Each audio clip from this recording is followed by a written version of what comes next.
And we are recording. Welcome, my friends, to Sanctuary Online.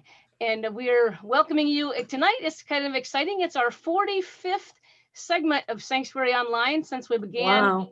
May of last year. And we'll share a little more about that tonight as it's an anniversary of sorts this month for us. But we want to welcome you first to this test and this taste. During these first 4 Tuesdays of March, we're running a pilot of sorts. Many of you know that we have redesigned 4 sessions of our 18-session curriculum, Creating a Life That Matters, and we've called it A Taste of Self. And my name is Jo Bell. I'm truly honored to welcome all of you here tonight. Many of you who are regulars, many of you who have been through the entirety of Lent with us so far, and we still are gathering new folks as well. So welcome to each of you. Sanctuary Online is an extension of our home and our retreat center, Sanctuary in the Woods, that we're building just east of Austin, Texas. And because one of our driving values is to nourish and create community, we encourage each of you tonight to enable your video as much as you can. We'd love to see your faces. Also to ensure that you're in gallery view rather than speaker view so you can see everyone. Peter mentioned the first night that it's the kind of the first time he'd been out per se and amongst a gang of wonderful folks. So we really appreciate that, Peter, and appreciate you all enjoying each other tonight. Again, most of you have opened the chat box, but as you come in and let us know your first and last name, maybe give us your email address and cell phone if we don't think we have that in our database, and where you're calling in from tonight. So in just a moment, I'm going to ask you to mute your lines just so it doesn't affect the time together. But again, as I said, most of you know this, we're taking part of this curriculum out of a whole curriculum called Creating a Life That Matters, which is actually, it's comprised of 3 courses right here on the slide: Rediscovering Relationship with the Sacred, Rediscovering Relationship with Myself, which is what we're doing here, A Taste of Self. And then the 3rd course is called Rediscovering Relationship with My Passion. And most of you are now familiar enough with that. We just kind of call CLM a conversational journey that's experienced in community. And to let you know, it's been walked by thousands of people in multiple countries. And we are so happy that you're here with us. One thing we were chatting about, though, the team last week, is that we have put you right down into the middle of this 3-course curriculum. And normally you'd be having these conversations after you'd taken an entire course called Rediscovering Relationship with the Sacred. And so we wanted to give you a tiny bit of flavor of that course.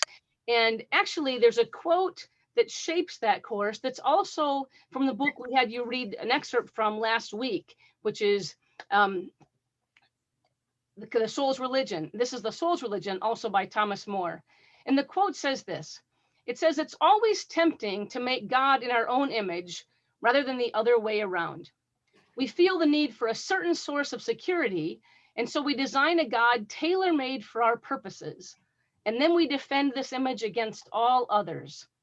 But the purpose of the name of God is to crack us open, lifting us out of our finitude and self-absorbed anxiety. And this religious enterprise requires an idea of God beyond any fixed notion we might have." To say that a second time is just the purpose of the name of God is to crack us open. And tonight, as we begin our journey of self-discovery under the waterline, we're encouraging you to let yourself be cracked open and come with curiosity, which is actually what this session tonight teaches. So it's it's a journey of true self-discovery. We're going to carefully and curiously, led skillfully by Lily Brock, go under our waterline. And we're incredibly excited for you to experience that tonight. So briefly, we started 2 weeks ago. I was blessed to kick us off with a course called Brilliant, Gorgeous, Fabulous. Terry Steed Pierce last week offered an amazing course with Who Am I and Who Am I Not, a course called Powerful Beyond Measure. Tonight is the 3rd course of the 4 in our session. Lily Brock, again, taking us under our water lines. And next week, we finish this series with Ken Martin in a course called keeping body and soul together. It's the reintegration of our sexuality and spirituality. So I really am excited again. I just wanted to offer a thanks to Terry for last week. Give us a little bit of Terry love. Any of you who were here and just experienced not only Terry's story, but this powerful journey, Terry, that you led us on regarding what can we say no to that gives us room to say yes to even more and to find our way on the path that we're looking to. Tonight, it is just an honor, Lily, for you to be with us. Lily actually began her journey with CLM before it was even finished being written, when she said, "What y'all doing down there?" I think that was the exact sentence, Lily, maybe an exact quote, when you discovered we were writing CLM in Texas. And you were close enough then, living in Dallas, to visit us. And I'll never forget those many, many nights around the sanctuary dining room table. So every night we will offer you a little bit of an outline. So we did the welcome and gathering so far tonight. And then we're going to do a little tiny review of our homework. Then we've got some nice readers. Thank you, already teed up to read us our session goal and scripture and quote. And then Lily she's teaching us tonight about iceberg people and water lines. That's going to make a lot more sense to you in about 45 minutes or so. Then we'll have our homework assignment. And again, we'll close each night with our song, How Could Anyone, and our paper body activity. And I really want to encourage you to enjoy that last 5 minutes of each of the sessions. Many people over the years have told us that just simply taking that song into their DNA and kind of just letting the evening's conversation and questions and thoughts and teachings kind of just slowly softly enter our bodies, our multidimensional selves, has been a real healing situation. So I want to encourage you to do that. And tonight, we'll open our session by lighting our candle.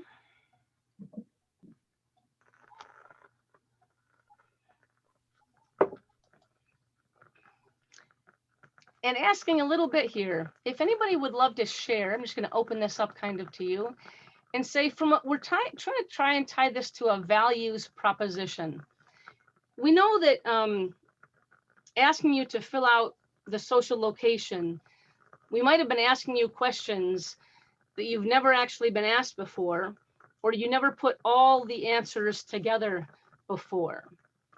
And after you finish the social location questions, there were a few statements underneath that said, because of my social location, ... And the idea was to invite you to describe who you are, where you came from, and just kind of sit with that history of you.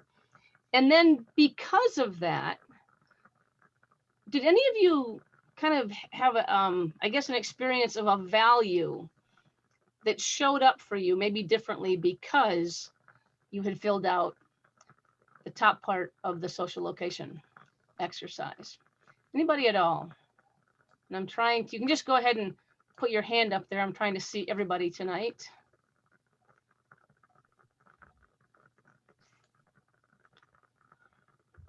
Do you mean differently than we would have expected it to show up? Maybe, Ellen, yeah. Or even if it just showed up for you, I guess differently, more powerfully, or almost oh, that's where that might come from kind of answer.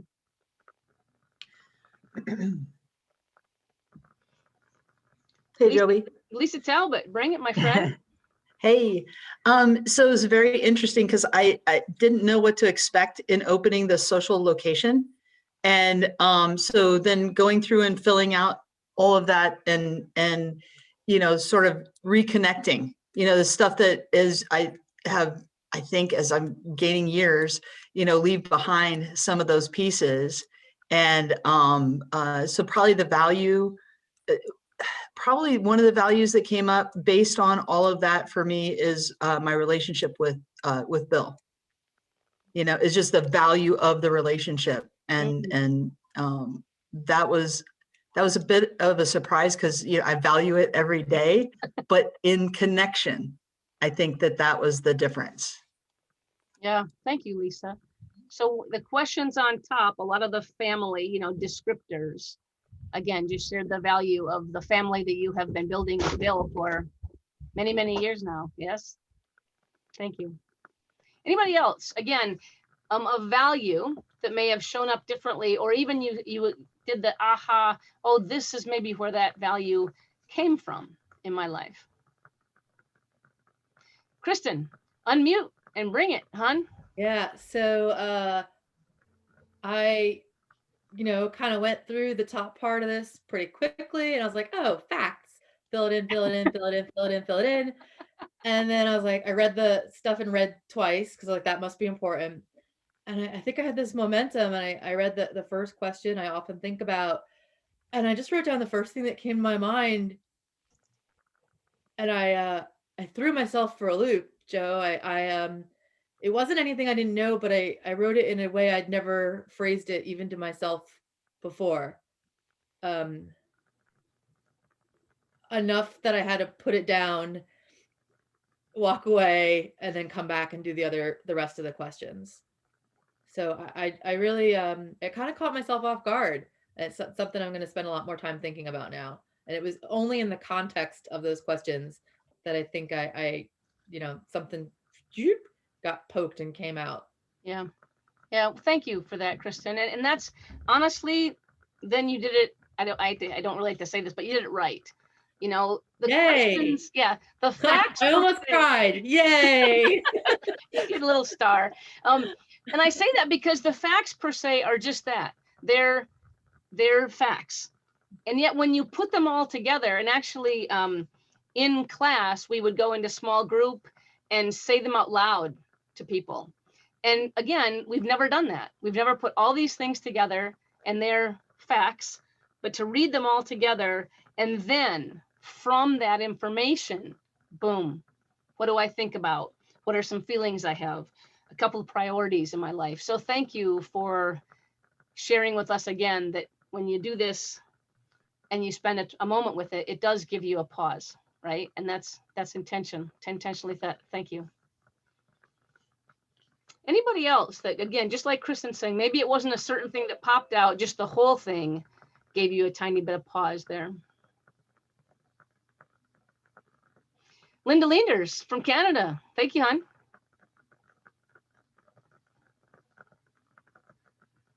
You got to unmute still, Linda.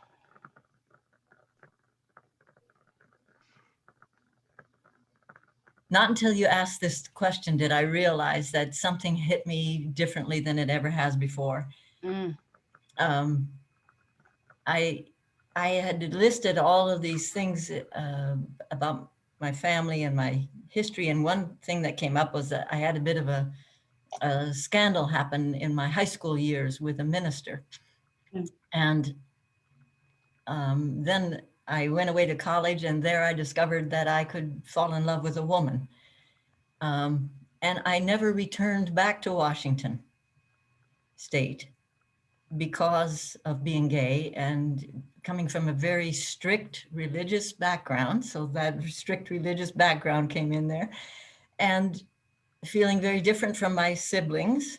And then the fact that I'm turning 73 next month made me realize because of this history, I often think about making a difference. Yeah. And suddenly I can see that so many things in my life contributed to this extreme need in me to make a difference, including now when I'm retired, looking for what do I leave? I have no children, not married, leaving a legacy. Yeah. Yeah. Mm. Wow. Thank you, Linda. Yeah. And Linda, you've been through this before, this class. So you did this, I don't know how many years ago now, but probably at least 14 or 15 years ago. Yeah, you took this course. I do not remember doing this. Yeah, there you go. Yay, everything is new again, right? Thanks, Linda. Yeah. Yeah, thank you. And knowing you, my friend, there is no doubt you are leaving a huge legacy in your wake. And so many have been blessed by it, and will be blessed by it. Yes. Yeah. Yeah. And to show that even something that's kind of cultural and maybe a little bit neurotic can end up leading to something good. Well, thank you. Because again, some of these answers, I imagine, are hard to write down, right? We didn't ask for our family history. Many of us didn't. When we reflect upon it, there have been injuries and scars and from caregivers along the way, right? From situations and circumstances. And from that, yes, that is what shapes you and is what drives you and offers some values that you're going to continue to push through, right? And it's a nice link, Linda, to passion, the course that is the third course, rediscovering relationship with your passion. Sometimes when we get in touch with this is when we reflect upon and say, am I living a life that's true to what I am passionate about, what I highly value? Yeah. And that's where CLM offers people an opportunity to see alignment and to say, yay, yes, I am. And others to adjust the sail a bit and say, you know what? I'm not quite in the middle, back to what Terry shared with us last week. I may not be right in line with that path that is calling to me, the place where my legacy will be set down. So people have a chance to adjust the sail a tad. Thank you. Thank you. We have time for one more, and I'm just curious again. Thank you for y'all for cracking this open. Glenda, I see you with the hand raised there. Hi, everybody. Yeah, the revelation for me was very recent. I spent this past weekend visiting with my son and his wife and my granddaughter, watching the two parents trying to steer the child in the direction that they think she is. And man, she really isn't. And to watch her trying to walk somebody else's path. Yeah. She's 14 years old. She doesn't understand anything yet. And wanting to sort of stand in the middle of the room and yell, which I knew I couldn't do. It was very fascinating because I'm seeing her going down a road that I traveled as a 14-year-old. And nobody saw it then, and they're still not seeing it. So it's really tough when you're different. Mm. Thank you, Glenda. Absolutely. And those, we have to walk those paths ourselves, don't we? We do. Those are our journeys to be shaped by. Absolutely. Absolutely. Well, thank you all for taking the time to execute this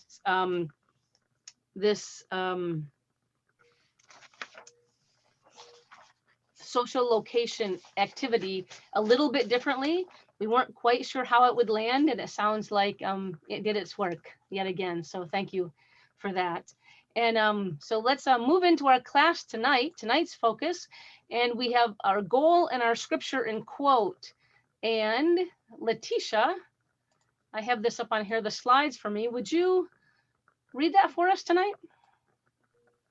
Sure. Our session goal: by the end of this session, we will better understand both the conscious and unconscious influences which directly inform our behaviors. Thank you. Thank you.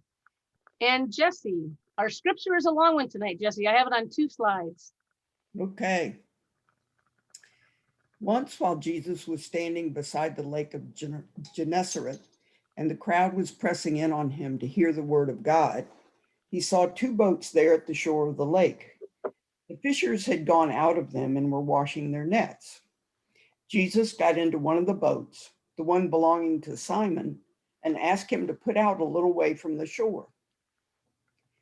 Then Jesus sat down and taught the crowds from the boat. When he had finished speaking, he said to Simon, "Put out into the deep water and let down your nets for a catch." Simon answered, "We have worked all night long, but have caught nothing. Yet if you say so, I will let down the nets." When they had done this, they caught so many fish that their nets were beginning to break.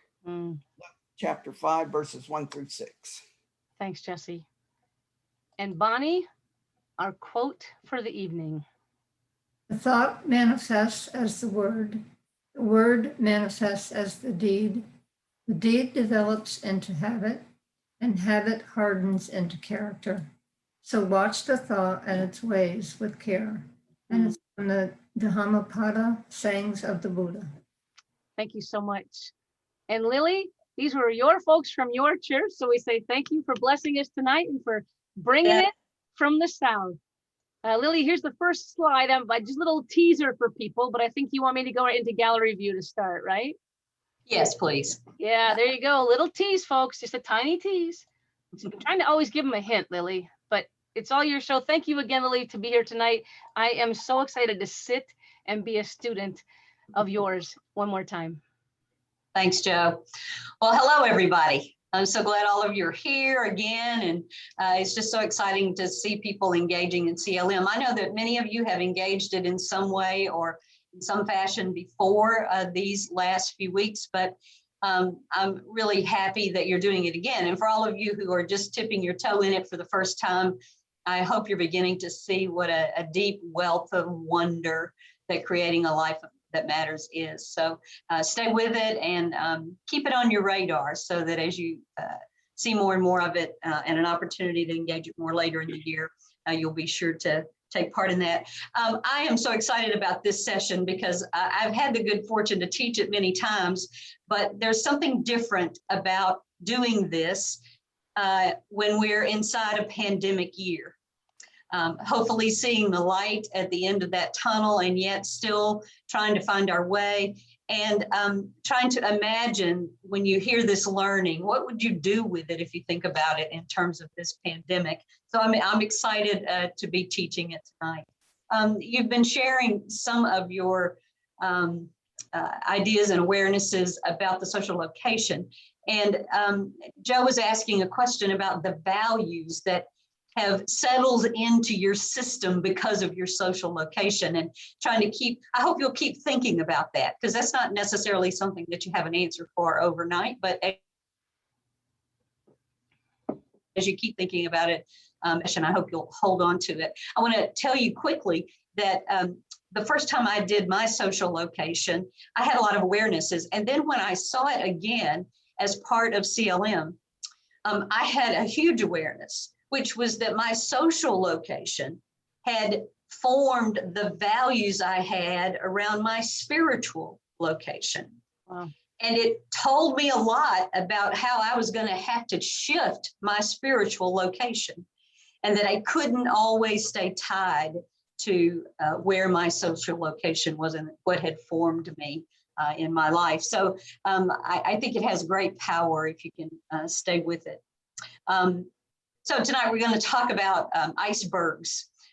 Some of you probably know a little bit about them. Joe, if you want to put the picture back up just to help us envision it. The hallmark of an iceberg is the awareness that you can only see a very small part of it, that you see this probably 10% of it that is above the waterline. And so it can be very deceiving because if you're coming along in the water on a ship, what you can see is only that top part that you see here in this picture. Thanks, Joe, I appreciate that. So what I want you to consider is something like this, the Titanic. Did you realize that the reason that the Titanic sunk is because they were navigating the ship based on the part of the iceberg they could see. But because they couldn't see how big it was underneath the water, they didn't navigate it correctly and the ship ran into the side of the iceberg. And so, obviously not a good end to that story. So what I want you to think about tonight is that this is true about icebergs in the water, but it's also true about us.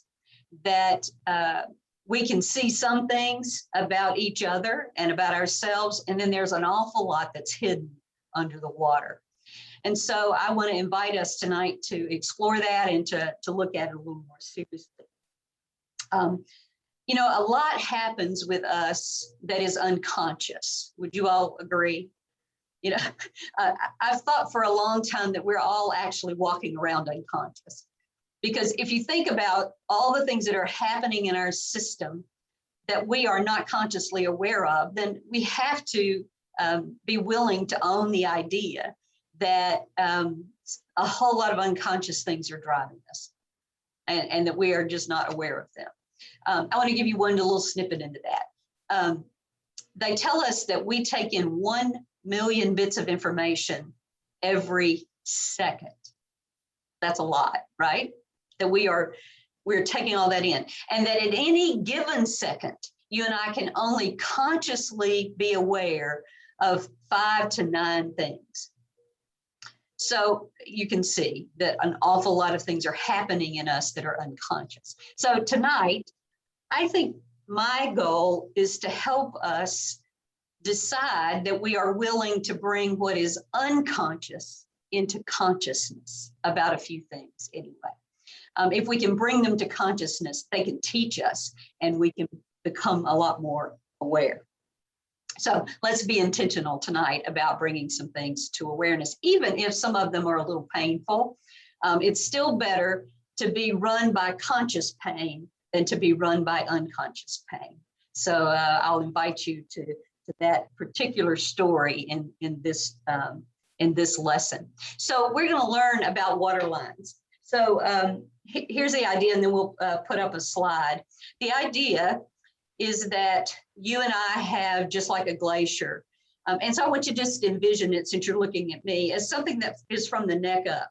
That from the neck up, people can see. And let's call that our behavior. That what people can actually see about you and me is our behavior. Fair enough? Yep. There's not a lot more that people can look at and see.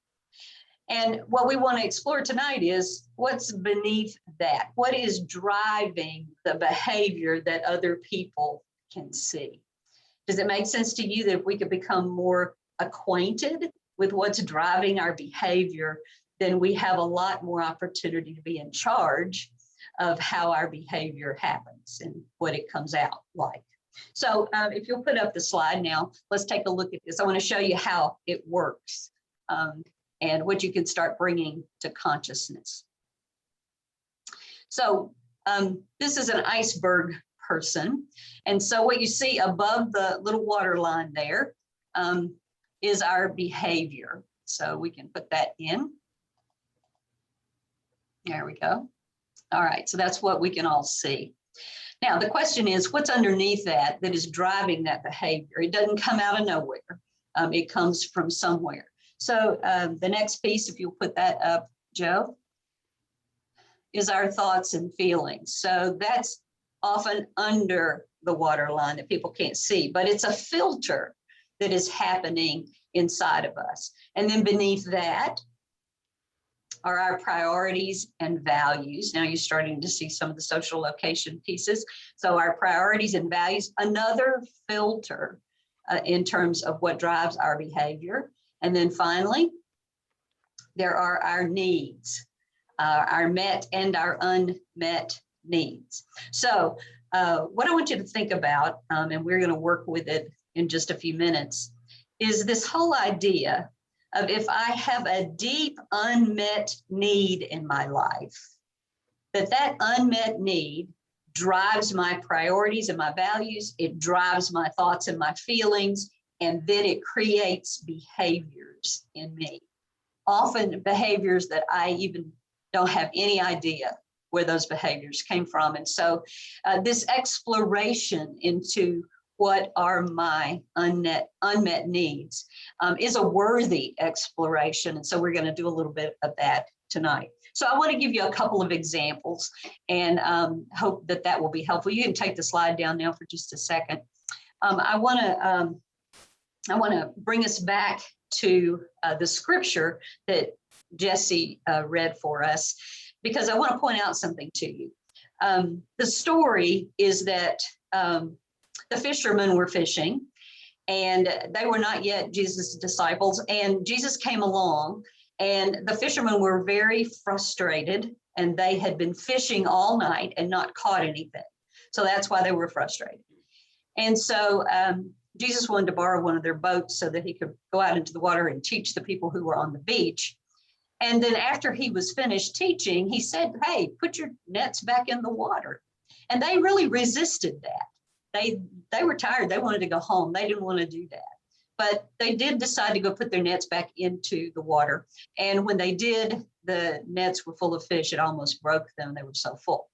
All right, so I want us to look at that story and talk about unmet needs. And let's see what it can show us. So Joe, you can put the slide up now. All right, so first of all, we see that the behavior of the fisher people was that they'd been fishing all night. You know, they said that, their behavior showed it. They weren't catching anything that was obvious in their behavior, and they were wanting to quit fishing and give up. They were ready to go home and call it a day. Now, what was underneath that for them? What was underneath this frustration of fishing all night, not catching anything? Well, first of all, they were concerned about their life. This was how they made a living. And they were tired and they were worried about missing a whole day of fish in terms of their livelihood. So these were some of the thoughts and feelings they were likely having. Then there were their values and priorities. They wanted to support their family. So that was driving them. They needed money and food, and they needed to keep their business viable so that they could support their family. All right, so what's the unmet need here that was creating this frustration?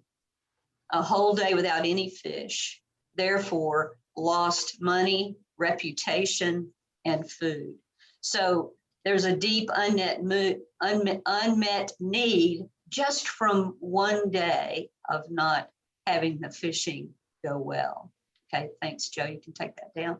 Now, here's what I want to point out too about this story is that as soon as Jesus told them to put their nets back in the water and then they got plenty of fish, their behavior changed dramatically. And their behavior was they left everything they had and they followed Jesus.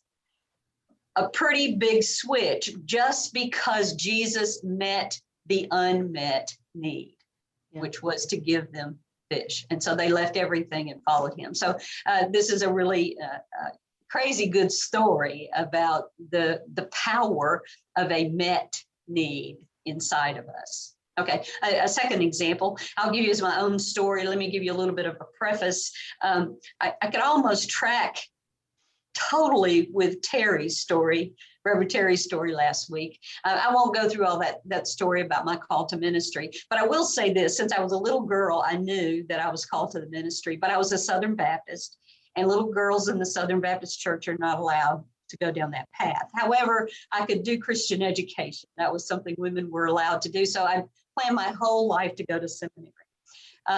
When I got out of college, I was going to work for a couple of years, and I, during college, really started acting on my sexuality as a lesbian. And so I was fully engaged in my sexuality during this time, all the while trying to stay in the Baptist church and forge my path to go to a Southern Baptist seminary.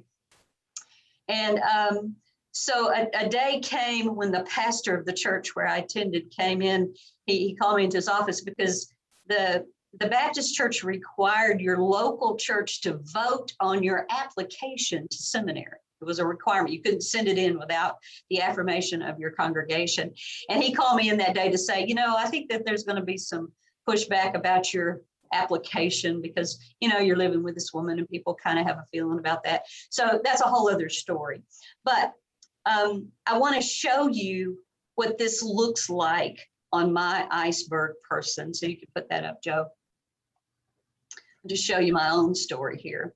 So my behavior during this time was that I was hiding who I was. Although I was acting on my sexuality, I was hiding for all I was worth. And I was applying to seminary. So those were my two big outstanding behaviors at that point in time. Now, what was underneath that is that my thoughts and feelings were that I was very afraid of getting caught, but I was also very determined to get myself to seminary. And then underneath that was my value for trying to answer my calling. I had a high value of acting on my sexuality, and I had a high value and priority about getting into seminary. So that's quite a stacking of a bit of contradictory priorities in many ways. And then the unmet need for me was that I was hiding and keeping a secret, and I wasn't able to be myself. So I want you to see this.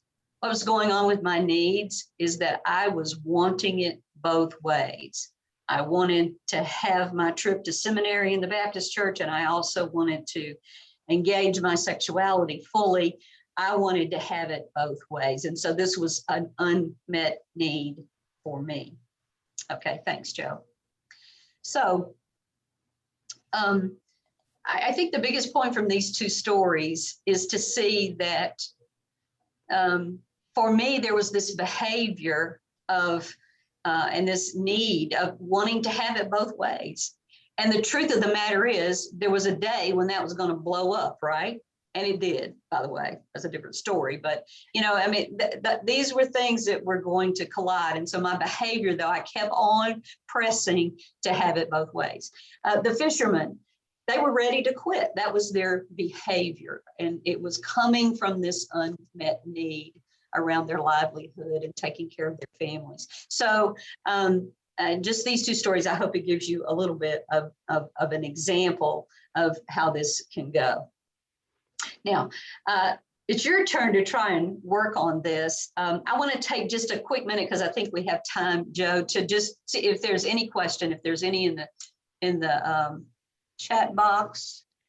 And you're in good shape, Lily. We've got a few minutes for any questions or people. Yeah, any clarifying questions about this? Anything that doesn't make sense to you about that we can clear up before we have you do a little bit of work? If you did have a question, what would it be? Lily, it's Lisa. I think one of the things, and I need to obviously spend much more time on the previous homework, but just that idea of unmet needs, as I was reflecting, I could get down, but when I got to the unmet needs, my immediate response was, I went to Maslow. You know, I was like, okay, all that's taken care of. And then, you know, there are these other needs that, you know, that you can plug into, but I really had a tough time. Any suggestions for working that? Well, the first thing is I would say that anything you tend to resist or set aside, you might want to follow it. So, you know, like follow your resistance, follow the things that confound you a bit, or that you have any tendency to want to set aside. I would say follow that thread and keep at it, because just because it doesn't come up right away doesn't mean it's not there. So that would be my best advice to you at the moment, is to just keep digging and go like, so yeah, I mean, obviously this behavior, especially if this behavior is something that I'm not happy with, right? Mm-hmm. Or that is not serving me, mm-hmm. and it's not serving the world, then there is an unmet need somewhere. So maybe you can ask yourself the question that way. I'll play with it. Thanks, yeah. Lily. Yeah. Anybody else? Okay. All right. So we're going to do an exercise tonight. I want to talk you through it first, and then we'll repeat the instructions. Now, for those of you who've been here for the previous couple of weeks, we have been in groups, and you've been staying in your same groups. Tonight, we're going to do just a little bit differently. We're going to twist things up a little bit. And those of you who know me, I'm fond of twisting things up a little bit. So that's what we're going to do. And the main reason is not for the sake of twisting, actually, is for the sake of it's probably going to be a better experience for you. And so we want to do this. So tonight, instead of being in groups, first of all, for about 7 minutes, we're going to have you work with yourself. So do some work with yourself and on yourself and by yourself.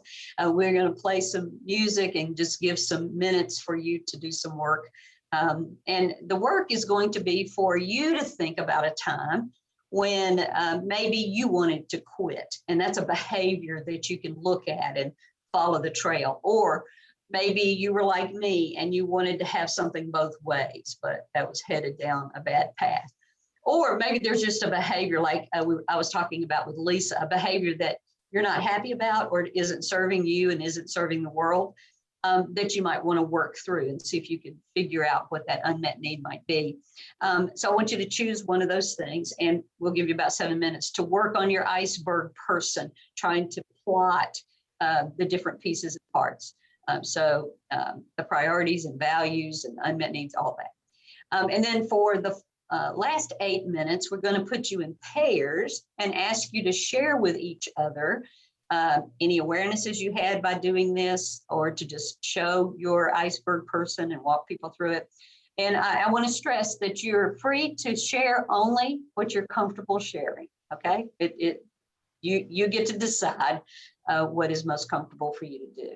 All right, so Joe, if you would put up the slide, we'll just tick through this again because I know that was a lot. So for 7 minutes, you're going to work independently with your iceberg person. And the next 8 minutes, we'll go into breakout rooms with a partner.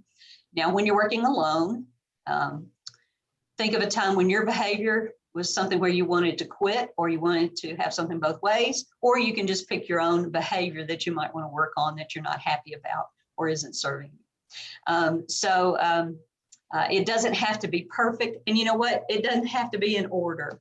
You don't have to go behavior, and then I have to get the priority thing. And then I got to, it doesn't have to be in order. You may jump around. You may start with the unmet need, do whatever helps you to kind of work through it.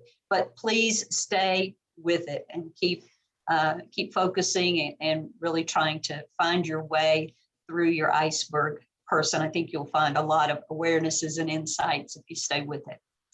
All right, thanks, Joe. And if let me just see if everyone feels comfortable and if you are clear what we want you to do. Anybody need a clarification about what I'm asking you to do? All right, awesome. So Lily, I know that we sent out an email today that had iceberg people as attachments, but I'm going to go ahead, if it's okay with you, and I've got the next slide that's an iceberg person that they can just see that. You can either take a picture of it, you can see it on screen, but I'll leave it up there for folks, okay? And I'll maybe flip back a couple times between the instructions and that, if that's good with you. We'll leave it up while we're playing the music and while you're working for the next 7 minutes. And there's one question, Lily, here in the chat room asking, could you again describe or define what a behavior is? Okay, so let's talk about the example I gave you. I had a behavior of, I was applying for seminary while also doing something that was probably going to get me kicked out of seminary. So I wanted to have it both ways. Those were two clear behaviors. So that's an example just from my own story. A behavior might be that you have an addiction of some sort. A behavior might be that you laugh inappropriately at things.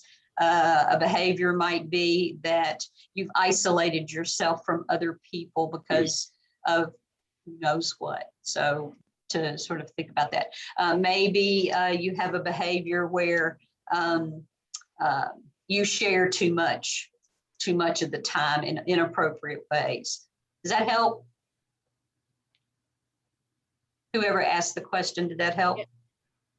Brittany, I'm going to guess a yes. I've got a yes, thank you. All right. Okay. Fabulous. All right, Lily, then I'm going to go ahead and begin the sharing of the screen, and also put a little bit of music on quietly, and enjoy the next 7 minutes. I'll have a timer, and then Cheryl will go ahead and put them into breakouts. Is that good, Lily?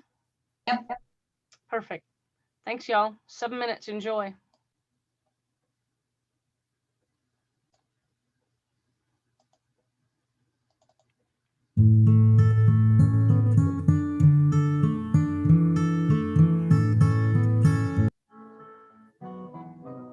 when you're down and troubled, and you need a helping hand,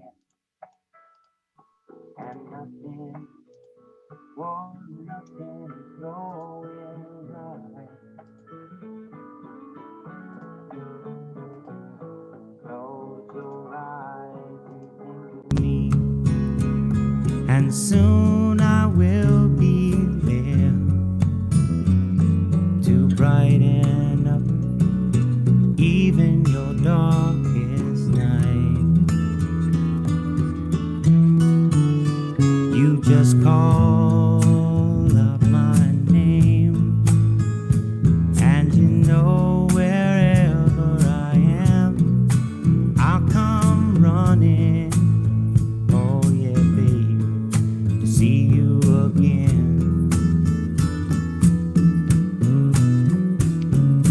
Winter, spring, summer, or fall, now all you got to do is call, and I'll be there. Yeah, yeah, yeah.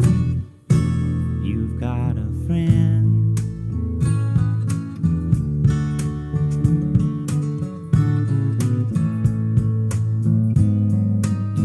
If the sky above you should turn dark and full of clouds, and that old north wind should begin to blow,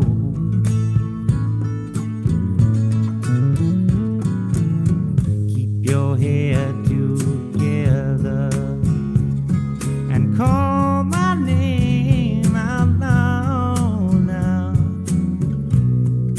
Soon I'll be knocking upon your door. You just call up my name, and you know wherever I am, I'll come running. Oh yes, I will see you again.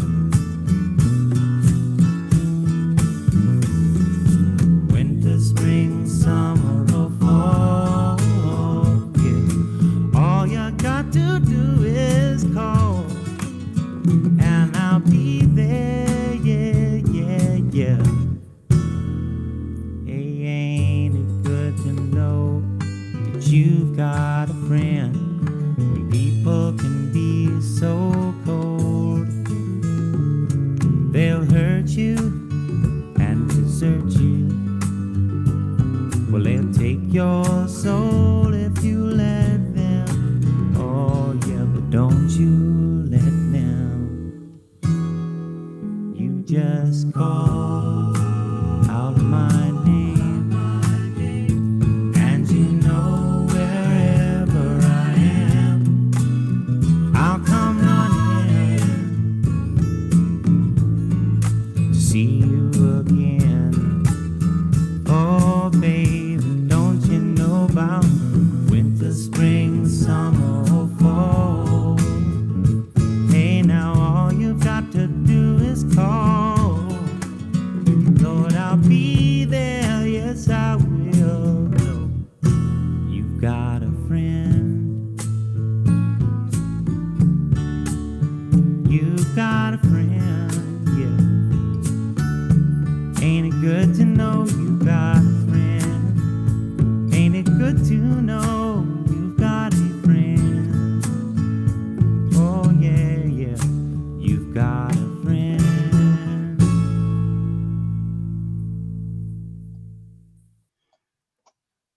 That gives you about a 2-minute warning, about 2 more minutes of individual work, and one more by JT. And you can act out the part, though you know it wasn't written for you. But tell me, how can you stand there with your broken heart, ashamed of playing the fool? But one thing can lead to another. It doesn't take any sacrifice. Whoa,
right, so we're going to put you now into pairs. So if you'll just share a little bit about your experience of filling out your iceberg person, any awarenesses you have, if you want to just walk through what you put on your paper, and please do what you feel comfortable doing, and please listen to each other attentively. So we'll give you about 8 minutes to do the sharing. We can go. We'll see you on the other side. We'll give you some prompts.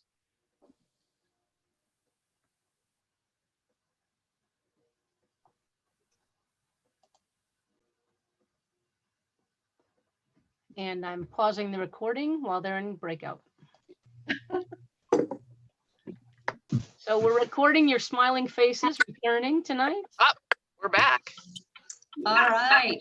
Is everybody back, I think? I think we're just. But we weren't done yet.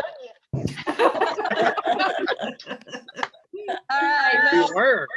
that's good. I'm a fan of leaving you wanting more. So if you all will. Even though we are going to talk a little bit, if you can mute yourself. You have an echo. I know, it's because there were so many microphones were on, I think.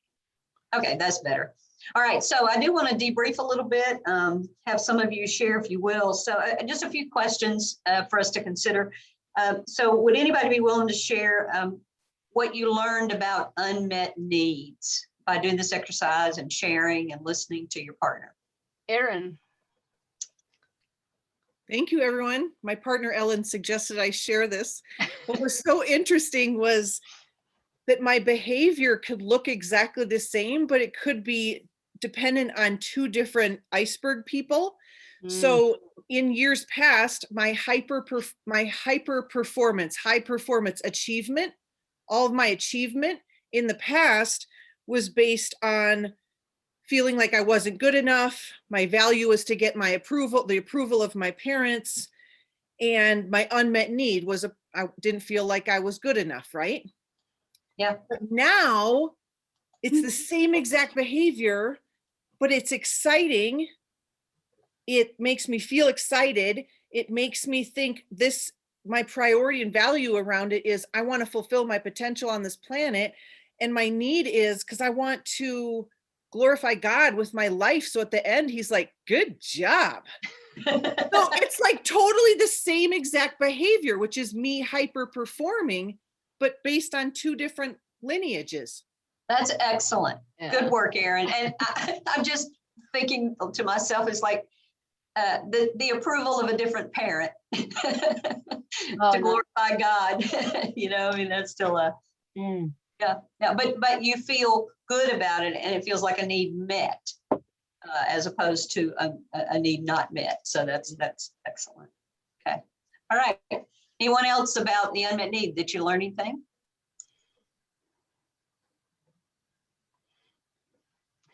All right, so let's move on to a different question. Did anyone have an aha about how your values have been shaped from your unmet need?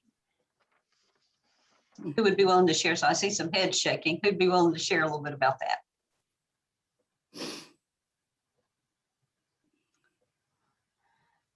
Don't make me call. Brandy. It looks like Brandy. I'll go ahead and share.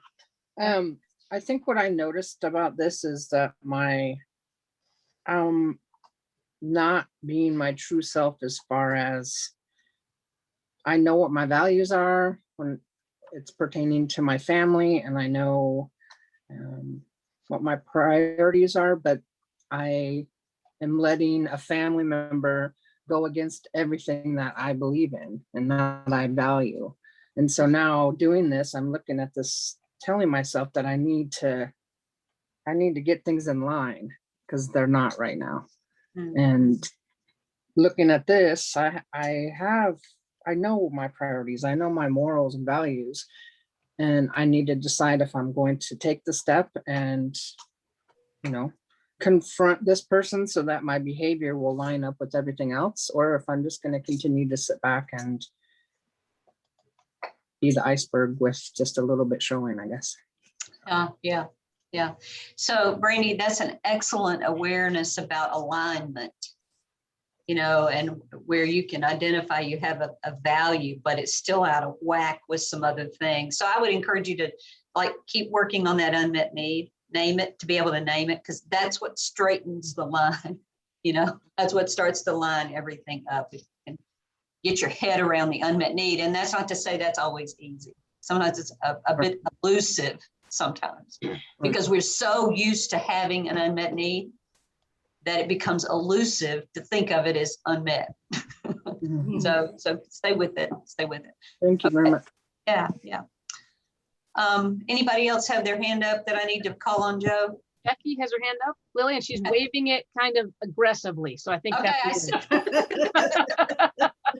okay. Well, I'm just saying, part of me is saying hi, Lily. That's the aggressiveness. I miss her. She came from, she left our church to go minister in her own church. So I miss her very much. Hi, Lily. I miss you too, Becky. It's good to see you, hon.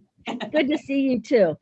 I think what the aha moment that I had is that on the tip, the part of me that is above the water, the tip of my iceberg that everybody else sees, I am living my values and my priorities, but underneath and inside of me, I'm not.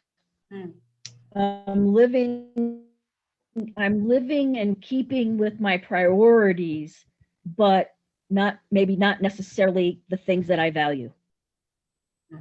Okay. All right. Well, that's a huge awareness, guys. I hope all of you are listening, because I think if we're honest, we all have some of that, where what's out here is what we want people to see and what people appreciate about us sometimes, and yet it may not be in alignment with what's underneath. And so that's our internal work. We're good at sort of having two faces, right?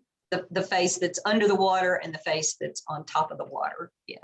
So Becky, thank you for being vulnerable enough to share that. Okay. So I think we're, where are we on our time? You're just about right. We're just about right. You got about 8 minutes. Okay. All right. So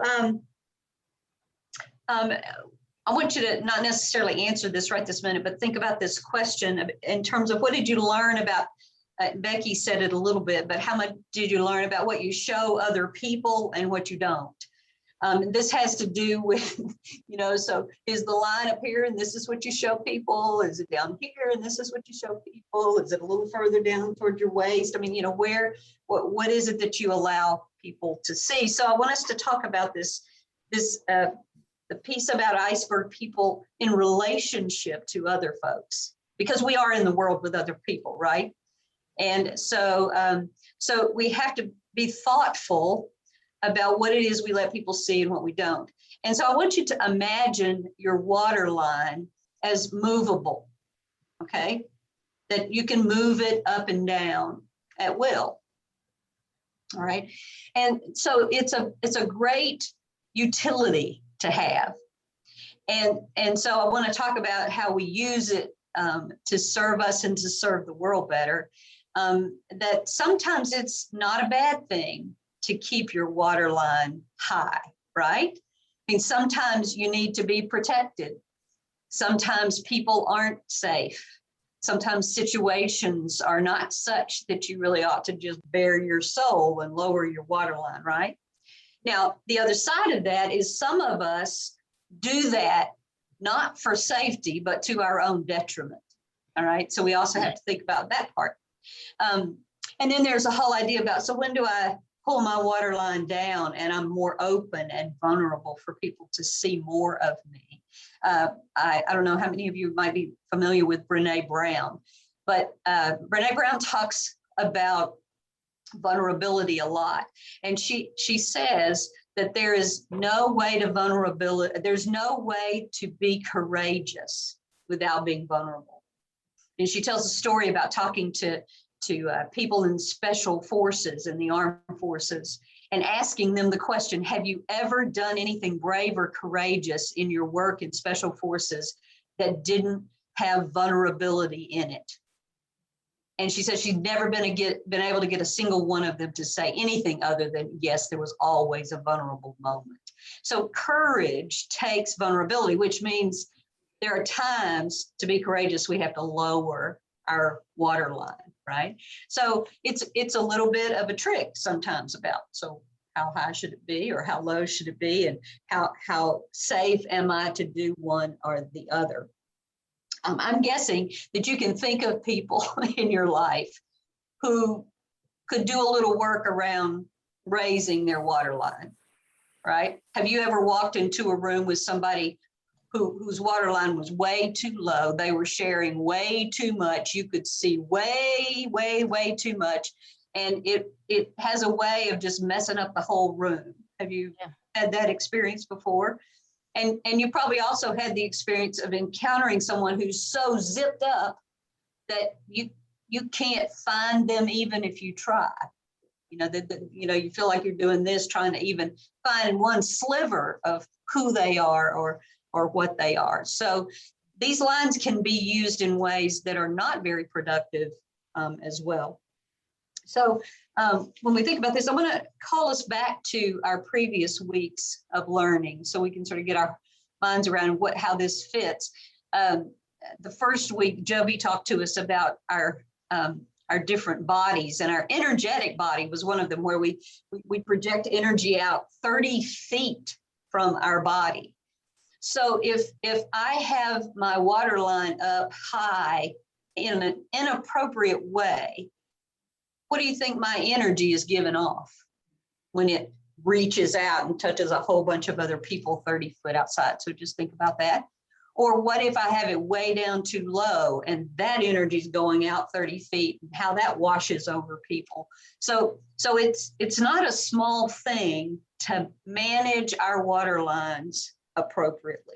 Or Terry was talking last week about her story. You remember this, when she, after the Pulse tragedy, and she was up on a stage at a news conference with all of these white, mostly I think, male pastors who wanted to be in the limelight about being all there and inclusive, but had never shown up before. And Terry stood up. She was very courageous in that moment and lowered her waterline.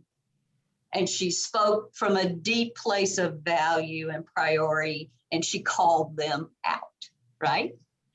Okay, so that was a moment when it was really appropriate and courageous for her to lower her water line. So these are all ways that we can do this. So I want to close with just a story of my own that's about my own partner, Kate. She's very perceptive about these things. And so as a pastor, I have experienced many times people having their water lines out of whack, like it not being at the right level at the right time. And so she's very good about doing things like, if I'm going into a meeting that's going to be difficult and that somebody is not happy with me, she will come by and she'll just whisper in my ear, "Zip up, honey," which means raise your water line. Yeah. Okay. So that you can be safe while still being able to hear. And then there'll be other times when she'll come by and whisper in my ear and she'll say, "You go and be all the way you." And that means lower your water line, honey, and let people see all of you and all of who you are. It's good to have people around you who can help you with some of that discernment. So you might think about the people in your life who might be able to help you. Leave with one last story, and then if you have some questions, we'll take them if we have time, Joby. Ken, I bet you could relate to this. Think about this. Have you ever been to hear a really dynamic speaker and you were so inspired by them, and after it was over, you could hardly wait to go and speak to them, shake their hand, spend a minute with them, right? And you get to them to shake their hand and speak to them, and they're like a dud. Like there's no there there. It's like, what happened from the trip from the stage to the door where they were greeting you? What happened in that trip? I think this has to do with water lines, right? And that somebody speaking might lower their water line and let you see everything, and then maybe they get, no, I don't know what all happens, but then they zip themselves up, and it's like meeting a different person. You're like, God, what happened here, right? So this is a question you might ask yourself sometime when you see something that's weird, you know, like, well, I wonder what happened there. And that'll leave us with what Joby started with tonight, which is be curious about your own unmet needs, be curious about what's happening with people's water lines and your own. And you will learn so much about yourself, and you'll move through the world in such a more powerful way. And that is my prayer for you tonight, is that you will move through the world in a more powerful way, because the world needs you. Thank you. Thank you, Lily. Yeah, come on. You can go ahead and unmute. You can shake this. You can do whatever you do. You can snap. Man, Lily, thank you. Thank you so very much. Thank you. I know we had one more slide, Lily, that I'm just curious. You have left me curious about a little more. You've got a little more time, and I don't know. I would love to bring that out if you're willing. You just got a moment. What do you think? Anybody want any more, Lily? Anybody? Little bit more. Yeah. The whole place goes crazy. You've been fantastic. Thank you so much. Here's your slide.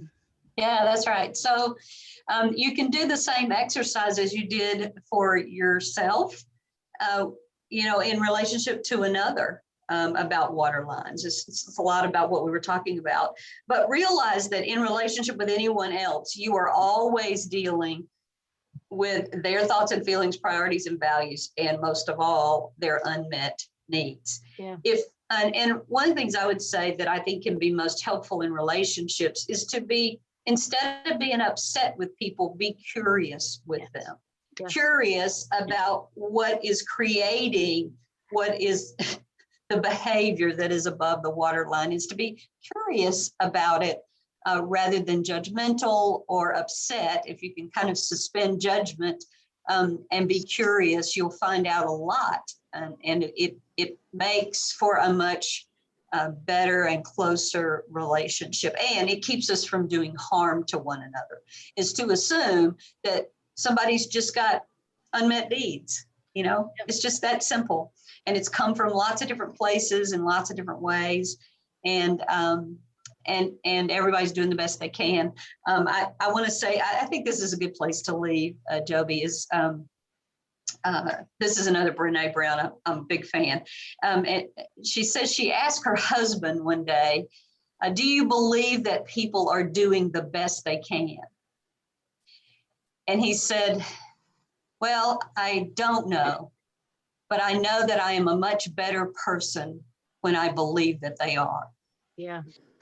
And I do think that that's a piece about this, being curious about my own unmet needs and other people's unmet needs, because it will help you to sort of go, well, they're probably doing the best they can with the unmet needs that they have.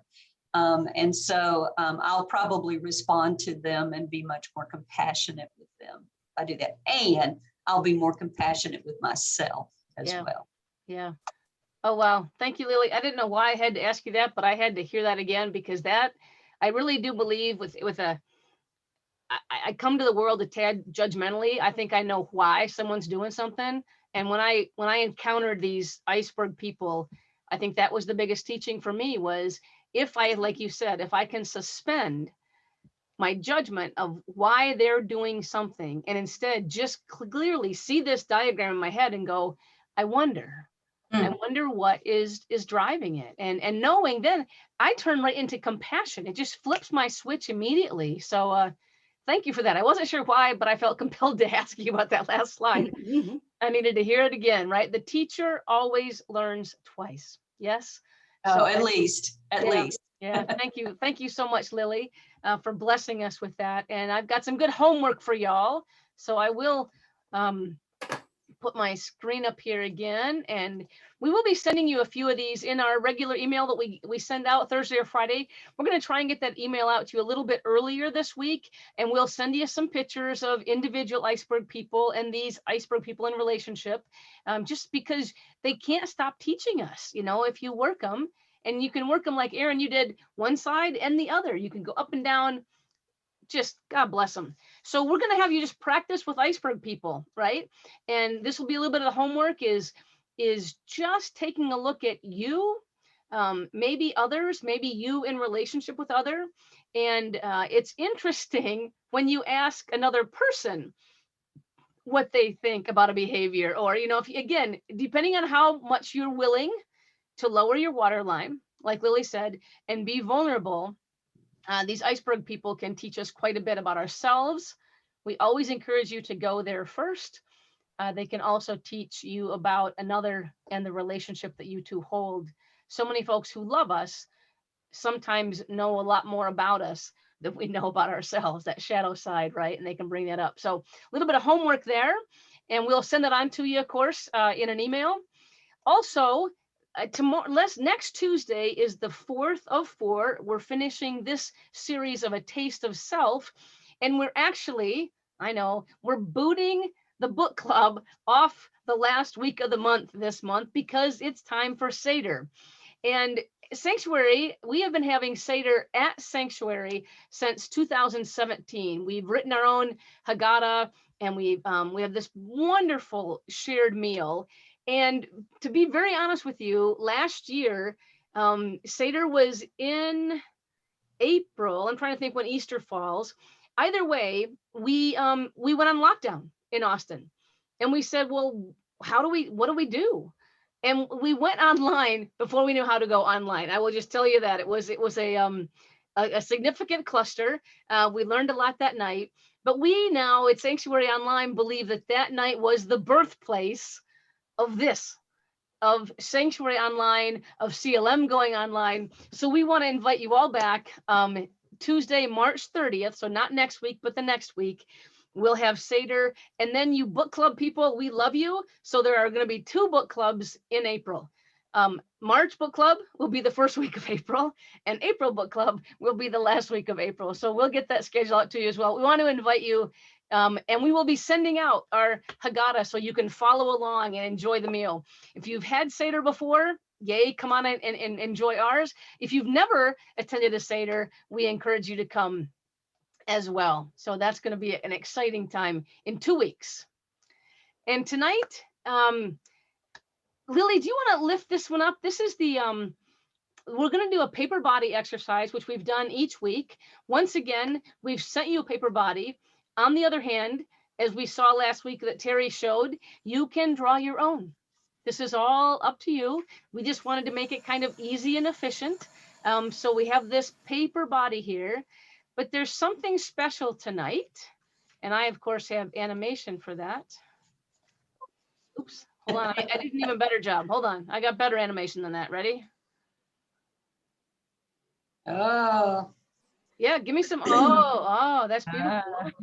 And what we're gonna do is Lily's gonna explain this, and then I'm gonna turn the music on and encourage you once again, listen to that first verse, maybe listen to that second verse, and then there's a little interlude, and then maybe take a look at the exercise Lily's going to have you do here, and be well. I will encourage you. We've been promising to hold the room open till the top of the hour, and many of you have turned off and taken off, and that's wonderful and fine.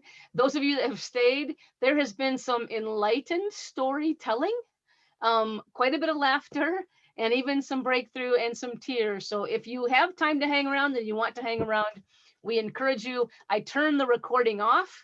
Sometimes I wish I hadn't, but I turn the recording off, and we just kind of hang out in the classroom until the top of the hour. So that's how we'll end here. And either way, when you're done, the music plays for about 5 minutes. I really do encourage you to stay with the activity and stay with the music. Listen to those words, just allow them in to your entire physical, energetic selves. Lily, if you want to tee this up, I think it's a beautiful activity. Yeah, absolutely. So I want all of you to find the spot that is about 1.5 inches below your navel on your actual body, and I want you to touch it. So what we know all the way from scientists to our Eastern religious communities of practice, is that that is the literal center of our body. So on your paper body, I want you to find that spot. And so you've touched it on your real body. I want you on your paper body to also touch it. And I want you to imagine as you're touching it on your paper body that this is the center, and it is the place where our unmet and met needs live. And so it's being in touch with that spot that will start to help you get in touch and put names on these unmet needs. And so what we want you to do tonight is to make a mark on your paper body of your center there. And if you can, start to write some words about your unmet needs. And if you have time, or maybe later in the week, move up your body with your values and priorities, and then all the way up until you see behavior. You might want to just move up your body and write those words all the way up to above your shoulders. But I think right now, the most important thing while you listen to the music is to find that spot and see if there's some words that come up about your unmet needs. Thanks, Lily.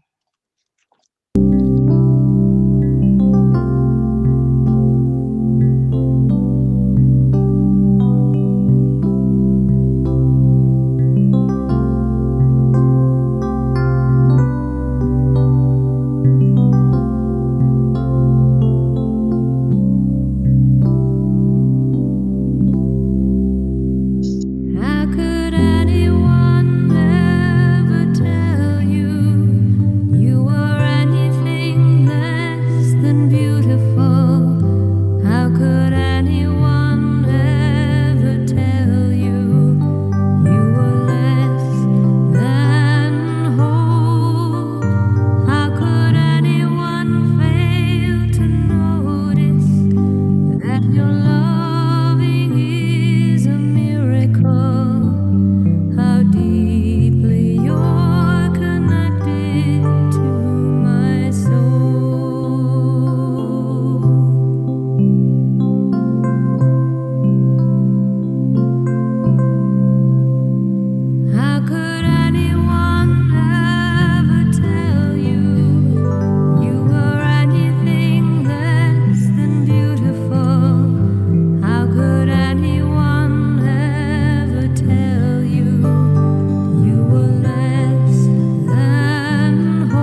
Good night, everyone. Thank you for coming. Have a blessed and safe week. And we look forward to you coming next week, our 4th of 4 sessions. Keeping body and soul together, the reintegration of our sexuality and our spirituality. Lily, thank you so much again for tonight. Thank you. Blessings all.